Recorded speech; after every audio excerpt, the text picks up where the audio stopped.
হ্যাঁ, সারাদিন শুধু শুয়ে বসে বসে সময়ই কাটা। কালকে পরীক্ষা, কোমরে দড়ি বাঁধ।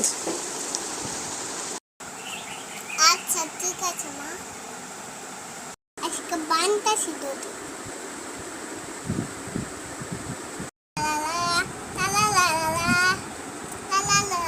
এই সবাই তাড়াতাড়ি আয়, আমরা খাইবো।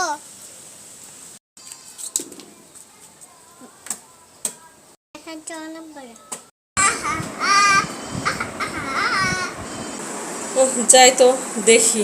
আমার মনে হয় ও পড়তে বসছে।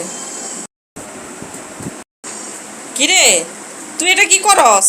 পড়তে বসস নাই? না,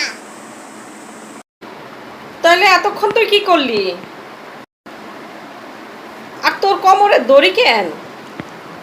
কিন্তু ওর কাল পরীক্ষার জন্যই তো আমি ধরে বাঁধছি।